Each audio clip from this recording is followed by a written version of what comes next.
સવારના 5 વાગી રહ્યા હતા. રેવતીજી બૂમો પાડતા રૂમમાંથી બહાર આવ્યા. અરે વર્ષા બહુ, ક્યાં રહી ગઈ? જલ્દી રૂમમાંથી રસોડામાં આવ. અને તારી મોટી નણંદ હોસ્પિટલમાં દાખલ છે. તેનો દીકરો થયો છે. હું નાની બની ગઈ છું. હે ભગવાન, બહુ કામ વધી ગયું છે. રેવતીજી જલ્દી જલ્દી મોટા કાઢ્યા પછી દેશી ઘી ને સૂકો મેવો બધું બહાર કાઢવા લાગ્યા. ત્યારે તેમની વહુ વર્ષા આવી. આ શું વહુ, 6 વાગે આવ્યા છે. જલ્દી જલ્દી હાથ ચલાવ, મેવાના લાડુ બનાવી દે. મારી દીકરી બહુ નબળી છે. તે 1 કલાકમાં ઘરે આવતી હશે. હવે તે બધા કામ તારે સંભાળવાના છે. ના ચેક નાના મુના માટે કપડાની વ્યવસ્થા કરવાની છે. નાને શું શું લાવવાનું છે તે અહીં જ આવશે. તેના સાસરાએ એવું કોઈ નથી જે સંભાળી રાખે. લાડુ બની જાય એટલે વહુ તેના માટે કોઈ હલવો નાસ્તો બનાવજે. વધારે મરચું મસાલો તો ત્યારે નહીં ખાય. હું જોઉં છું ક્યાં ક્યાં શું શું કામ કરવાનું છે. તેનો રૂમ સાફ થયો કે નહીં? હા માજી, હું અત્યારે જ બધું કરી દઉં છું. હા, તું પહેલાં લાડુ બનાવી લે અને પછી રૂમ સાફ કર. ત્યારબાદ બધાનો નાસ્તો બનાવજે. કહેતા હોસ્પિટલને પોતાની દીકરીને લેવા પહોંચી ગયા. રેવતીજીની મોટી દીકરી સીમાને બાળક શું થયું? તેણે તો પોતાની વહુની વર્ષા ઉપર ઘરનો બધો બોજ નાખી દીધો અને તે બિચારી નોકરાણીની જેમ સાસુમાના ઈશારે નાચતી રહી. વહુને લાગતું કે નંદનની સંભાળ રાખવી તેની ફરજ છે અને સાસરાની જવાબદારીઓ નિભાવવી તે વહુનો ધર્મ છે. હસતા મુખે બધા કામ કરતી ગઈ. થોડા સમયમાં વર્ષાની નણંદ સીમા એક વાલસોયા દીકરાને લઈને ઘરે આવી ગઈ. રેવતીજી પોતાની દીકરી અને તેના બાળકોના ઓવારણા લેવા લાગ્યા અને તેની નાની દીકરી પ્રિયા બાળકને ખોળામાં લઈને તરત જ બોલી, દીદી, બેબી કેટલો ક્યુટ છે. સીમા બોલી, ભાભી, મારો રૂમ વ્યવસ્થિત છે ને? હા દીદી, મેં તમારા રૂમમાં ડાયટિંગ પણ કરી દીધી છે. અને વર્ષાને હસીને કહ્યું. રૂમમાં પ્રવેશતા જ સીમાએ નખરા બતાવતા શરૂ કરી દીધા. ભાભી, ઘરમાં પાણી આપી દો. ભાભી, બાળકના કપડાં બદલી દો. વર્ષા દોડી દોડીને તે બધા કામ કરતી ગઈ. ઓહો નો, શું બેટા?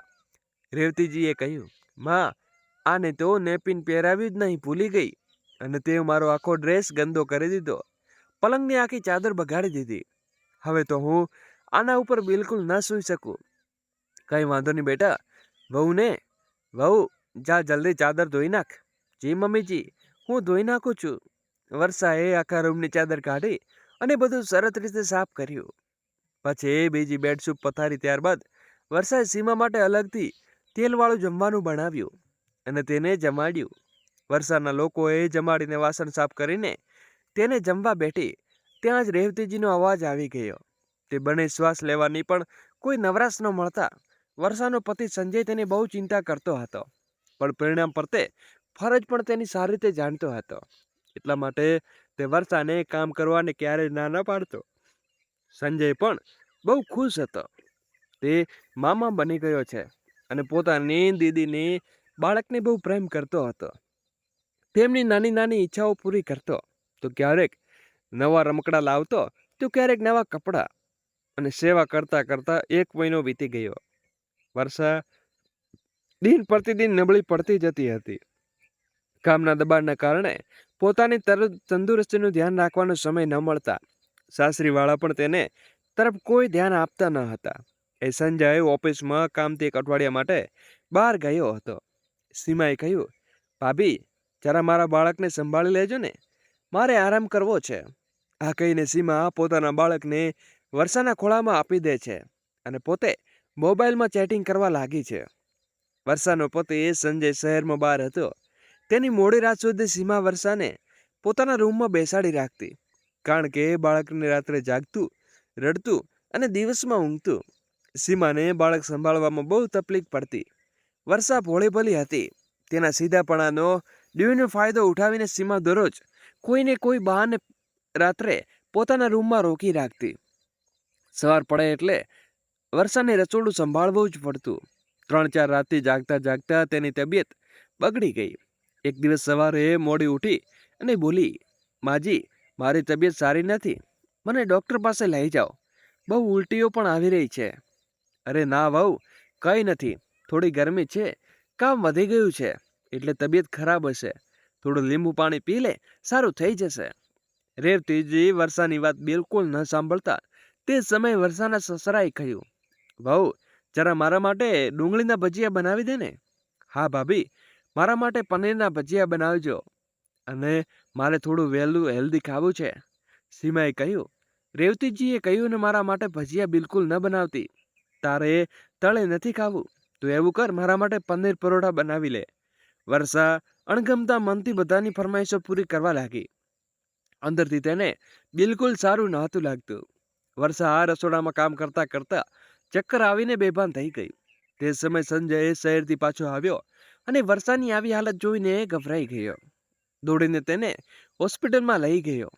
ઘરે આવતા જ સંજયની માએ પૂછ્યું, શું કહ્યું ડોક્ટરે?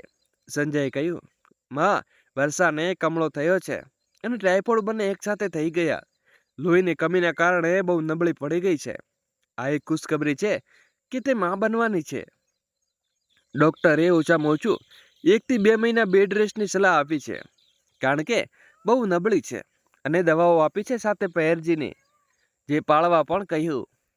આ કહીને સંજય વર્ષાના રૂમમાં લઈ ગયો અને આરામ કરવા કહ્યું. પછી માએ કહ્યું, માં, વર્ષા માટે આ પેંજી વાળું જમવાનું બનાવી દો. ડોક્ટરે તેને ખાવાનું કહ્યું છે. ત્યાં સુધીમાં તેને દવાઓ લખી આપું છું અને બતાવી દઉં છું કે કઈ દવા લેવાની છે. સંજયની માં બોલી, જો સંજય, આ ઉંમરે મારાથી તારી વહુને સંભાળ નહીં રખાય. વળી ડોક્ટર લોકો વધારે ચડાવીને વાતો કરે છે. ક્યાં તેને ઝાડુ પોતું કે ગંદા વાસણો ધોવાના છે. જમવાનું તો પોતાના માટે જ પોતે બનાવી શકે છે. તેનામાં કઈ તાકાત લાગવાની છે. મારાથી આ બધી આશા ન રાખતો. સંજયે કહ્યું, કેવી વાતો કરો છો માં? વર્ષાને કમળો અને ટાઇફોઇડ બંને એકસાથે થયા છે. સાફ દેખાય છે કે કેટલી નબળી થઈ ગઈ છે, અને આ બીમારીમાં આરામ કરવો તે મહત્વનું હોય છે. અને તમે બોલી રહ્યા છો કે પોતાનું જમવાનું પોતે બનાવી લે, જ્યારે તે સરખી રીતે ઊભી પણ નથી શકતી અને ગર્ભવતી પણ છે.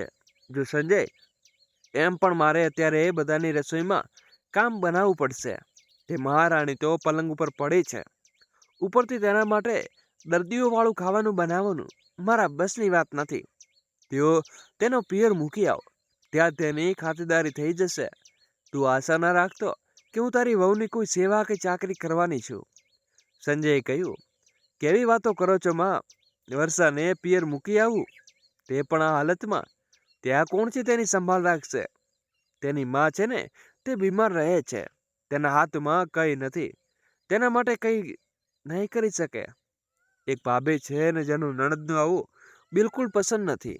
હું કેવી રીતે વર્ષાને તેના પિયરમાં મૂકી આવું? વર્ષા મારી પત્ની છે, માં તમારી વહુ છે. જો તમે આજે એની તબિયત ખરાબ કરો તો તેની આવી જરૂર છે. તું આપણી ફરજ છે તો તેની સંભાળ રાખવી, ના કે પિયરવાળાની. હજી સુધી 1 મહિનાની તે દીદી અને બાળકની સતત સેવા કરી રહી છે. શું નથી કર્યું? શું પોટી સુધી સાફ કર્યા છે. જ્યારે તે પોતાની ફરજોની પાછળ હટી તો તમે લોકો કેમ હટી રહ્યા છો? માં, તમે આ દોલતપણું સજાવવું નથી. જ્યારે ઘરમાં કોઈ બીમાર હોય ત્યારે વર્ષોની સેવા જી રેડી કરે, ને આજે જ્યારે વર્ષાની જરૂર પડે તો તમે આવી વાતો કરી રહ્યા છો. આવું કેમ રીતે બોલી શકો તમે? અને માં, પ્રિયા પણ તો તમારી મદદ માટે તને બાકીના લોકોને જમવાનું બનાવી લેજો. વર્ષા જવાનું પ્રિયાને બનાવી દેશે. આટલું તો પ્રિયા કરી જ લેશે ને.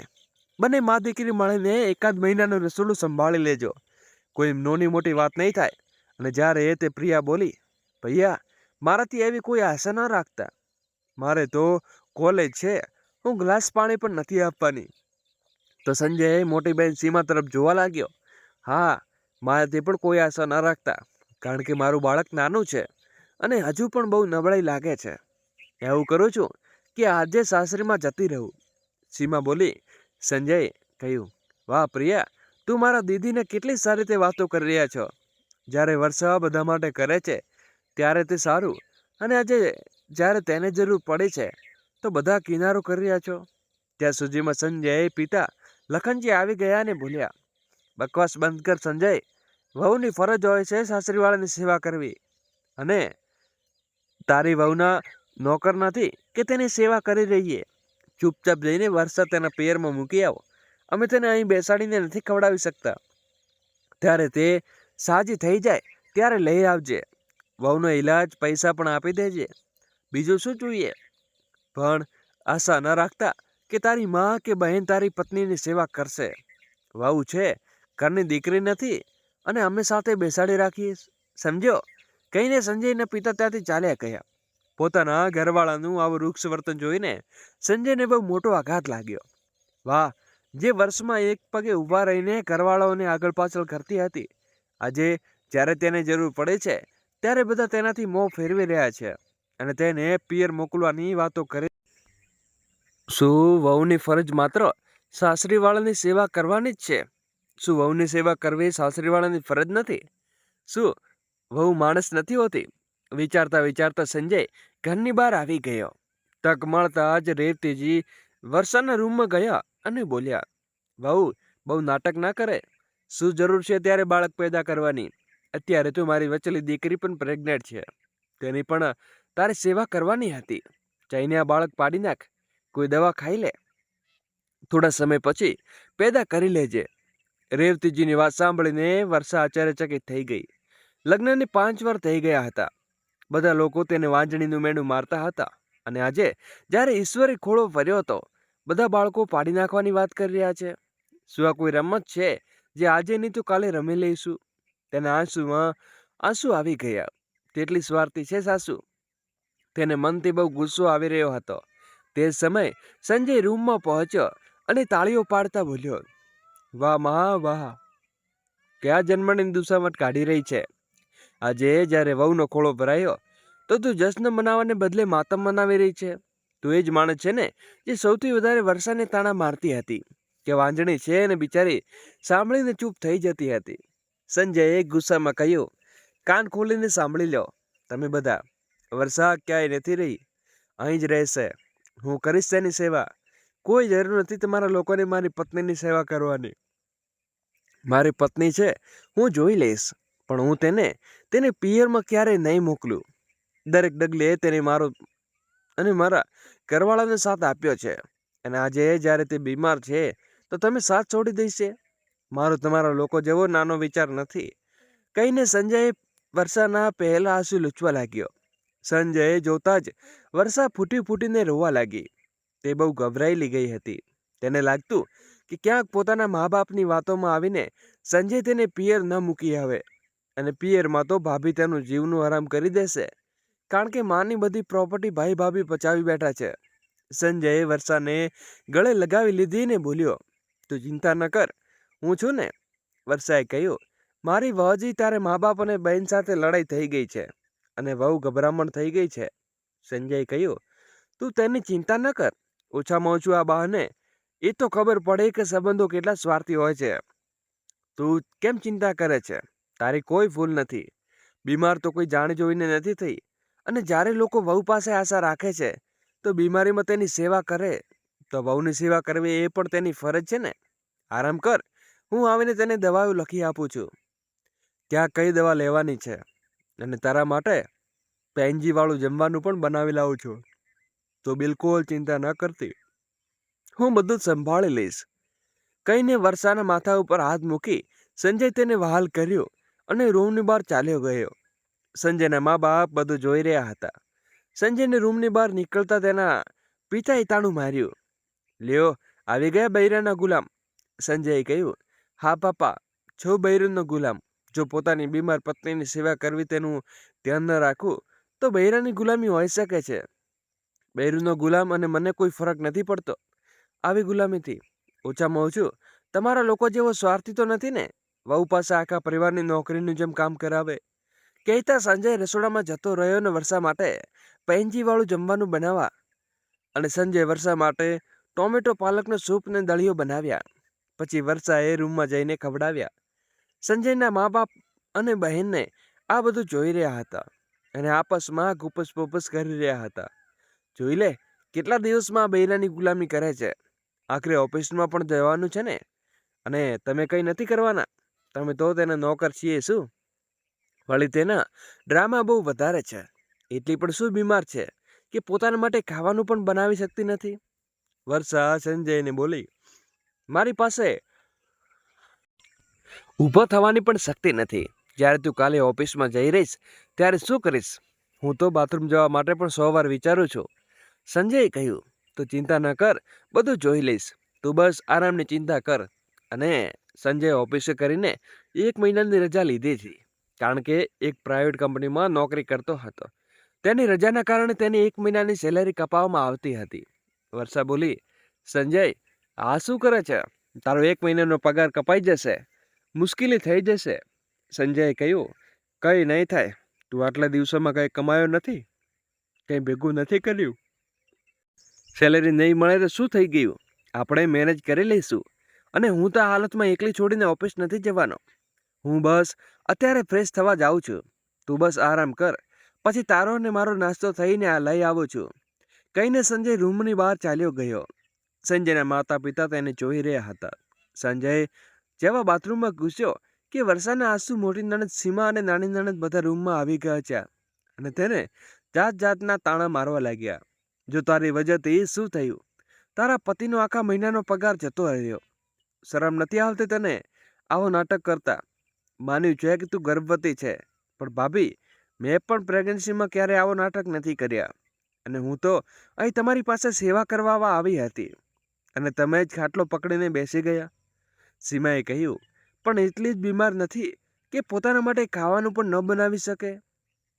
જે આવા નાટક કરીને પતિને ઓફિસ ન જવા દીધો, તે કમાશે નહીં તો ઘર કેવી રીતે ચાલશે?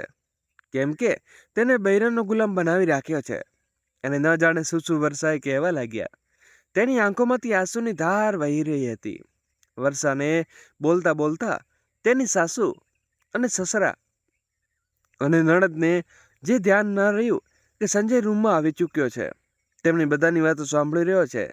આ બધું સાંભળીને સંજય બહુ જોરથી બોલ્યો, હિંમત કેવી રીતે થઈ મારી પત્ની આ બધી વાતો બોલવાની? જો મારી પત્ની છે તો તે બીમાર, તેનો સાથ આપવો એ મારી જવાબદારી બને છે. હું મારી જવાબદારી નિભાવીશ. શરમ નથી આવતી તમને લોકોને આવી વાતો કરતા? પપ્પા, જરાય વિચારીને જુઓ, જો મમ્મી બીમાર પડી જાય તો શું તમે સાથ છોડી દેશો? અને દીદી, તમે પોતપોતાની સેવા કરવા માટે વર્ષા પાસે આવ્યા હતા. 1 મહિના તો કર્યું તેણે તમારું કામ, અને તમે 2 દિવસ પણ કામ કરવા પાછળ હટી ગયા. જોઈ રહી છે મમ્મી, બૈરું માટે પોતાની બહેન માટે પણ જીભ લડાવી રહ્યો છે. જો બેટા, સાસરીવાળી છે, એનાથી બસ ન કર. સંજયની વાતોમાં તેની ઘરવાળામાં કોઈ અસર ન થઈ. તેઓ ચૂપચાપ રૂમની બહાર નીકળી ચાલ્યા ગયા. સંજયને પણ સમજાઈ ચૂક્યું હતું કે તેના ઘરવાળા હદથી વધારે સ્વાર્થી છે અને તેમને કંઈ પણ સમજાતું સરળ નથી. સંજયે વર્ષાને કહ્યું, જેને જેટલું ભસવું હોય ભસવા દે. હું તારી સાથે અને હું હંમેશા રહીશ. તું બસ આરામ કર, તારું અને આપણા બાળકનું ધ્યાન રાખ. સંજય જ્યારે રૂમની બહાર આવ્યો તો તેની માં લબડતી હતી, લ્યો, હવે વહુના હોવા છતાં મારે આ ઉંમરે રસોઈ બનાવવી પડશે. શું જમાનો આવ્યો છે કે દીકરાને વહુ આરામ કરે અને મા બાપ બનાવીને ખવડાવે? સંજયે પણ વળતો જવાબ આપ્યો, હા માં, કોઈ જરૂર નથી તારે તારા દીકરા વહુ માટે કંઈ કરવાની. એમ પણ વર્ષાનું ખાવાનું તો હું જ બનાવી રહ્યો છું. મારું પણ બનાવી લઈશ. તમે લોકો વધારે તમારું જોઈ લો, મારે ચિંતા કરવાની જરૂર નથી. સંજયની માં હેરાની જોવા લાગી, પણ સંજય તરફ ધ્યાન ના આપ્યું. તેણે પોતાને વર્ષાનો નાસ્તો બનાવવાનું શરૂ કરી દીધું અને નાસ્તો લઈને રૂમમાં જતો રહ્યો. સંજયની માએ બધાને વાત સંજયના પપ્પા અને બહેનને બતાવી. તે લોકો બોલ્યા, જોઈએ છીએ આ બધો નાટક કેટલા દિવસ ચાલે છે? 1-2 દિવસમાં પોતે હેરાન થઈ જશે. નાસ્તો કર્યા પછી વર્ષાએ દવા આપીને ઊંઘાડી દીધી. આમ જ 1-2 મહિના નીકળી ગયા અને વર્ષાએ ફરી રસોડામાં કામ કરવાનું શરૂ કરી દીધું. બધા માટે ખાવાનું બનાવવાનું શરૂ કર્યું. સંજય ઓફિસમાં કામમાં વ્યસ્ત રહેતો અને સંજયની દેખભાળ માં અને બાળક તંદુરસ્તનો સુધારો આવી ચૂક્યો હતો. હવે તે પહેલો કરતાં વધારે સ્ફૂર્તિ થઈ ચૂકી હતી. ઘરની બાગડોલ ફરીથી તેના ખભા ઉપર આવી ગઈ હતી. તેની નાની નણંદ પ્રિયાના લગ્ન નક્કી થઈ ગયા અને 3 મહિના પછી તેના લગ્ન હતા. રેવતીજીએ લગ્નની બધી જવાબદારીઓ આવી હાલતમાં વર્ષાના ખભા ઉપર સોંપી દીધી. પોતે મા દીકરી શોપિંગ ઉપર નીકળી જતા અને ત્યારે પાછા ફરતા તો તેની બનેલી જમવાનું મળતું. પછી એક રાત્રે, બેટા, તું કેમ રોઈ રહી છે? રેવતીજીએ પોતાની વચલી દીકરી રીનાને ફોનમાં કહ્યું, માં, મારી સાસુ બીમાર છે અને મારો 8મો મહિનો ચાલી રહ્યો છે. કંઈ વાંધો નહીં બેટા, તું ચિંતા ન કર, ઘરે આવી જા, બધું બરાબર થઈ જશે. તારી ભાભી સાજી છે, કરી દેશે તારી સેવા. આટલું શું વિચારે છે? પછી શું હતું? વચલી દીકરી રીના પણ પિયર આવીને ધમકી, અને વર્ષા ઉપર જવાબદારીઓ વધી ગઈ. એક તો તે પોતે પ્રેગ્નેન્ટ હતી, અને ઉપરથી નણંદની સેવા કરવી, તેની ફરમાઈશો પૂરી કરવી. સમય સમય સૂપ બનાવો, જ્યુસ બનાવો, અને ફરીથી તેની હાલત ખરાબ થવા લાગી. સાસુ માં અને પ્રિયા હાથ પણ ન બટાવતા. વર્ષાએ ચક્કરમાં આવતા અને ઉલટીને થતી રેવતીજી તેનું ધ્યાન ન રાખતા. તેની શોપિંગમાંથી નવરાશ ન મળતી. સંજયને તેના ચહેરાની ઉદાસી છુપી ન રહી. તે સવારે જ ક્યાંક નીકળી ગયો, અને પછી સાંજે સંજય આવ્યો તો વર્ષા બોલી, થોડી તો તકલીફ થશે, પણ આપણે બીજા ઘરમાં શિફ્ટ થવાનું છે. વર્ષા બોલી, શું? કેવી રીતે? સંજય બોલ્યો, શું ફાયદો આવા ઘરમાં રહેવાનો? તારા સીધા પન્ને ડ્યુલનો વારંવાર ફાયદો ઉઠાવવામાં આવી રહ્યો છે. ફક્ત તારી પાસેથી જ કામ લેવાઈ રહ્યું છે. તે જો તારી ફરજ ખૂબ નિભાવી છે, તો શું ફાયદો આવા સંબંધો નિભાવવામાં? આપણે આજે જ ભાડાના ઘરમાં શિફ્ટ થઈ રહ્યા છીએ, અને અત્યારે તારી તબિયત ફરીથી બગડી રહી છે. હું નથી ઈચ્છતો કે બાળકમાં કોઈ આંચ આવે. ચાલ, આપણે જલ્દીથી ત્યાં શિફ્ટ થઈ જવાનું છે. વર્ષા બોલી, આ કેવી વાતો કરે છે? આપણે આપણું ઘર છોડીને કેવી રીતે જઈ શકીએ? સંજયે કહ્યું, હું જેવું કહું તેવું કર, ત્યાંમાં કોઈ તકલીફ નહીં થાય. એકવાર તે મોં ફરી લીધા, અને હવે નહીં. કયું ઘર? જે ઘર તેને ક્યારે પોતાની માની ન થઈ. જ્યારે તેને જરૂર પડી ત્યારે બધા તારાથી કિનારે કરી લીધો. તું તેને આપણું ઘર કહે છે? આ ઘરના લોકો તને પોતાને ક્યારેય નથી સમજી શકતા. મના હિસાબે વહુ એક મશીન હોય છે, જે અટક્યા વગર ચાલતી રહે છે. ફક્ત વહુની ફરજ હોય છે કે સંજયના માતા પિતા અને બહેન બહાર ઊભો રહીને બધી વાતો સાંભળી રહ્યા હતા.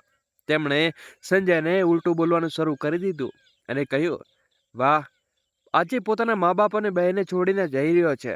તેને અલગ કરી દીધો છે, અને એક ભાઈ બહેનની પણ મા બાપની તેના દીકરાને અલગ કરી દીધો.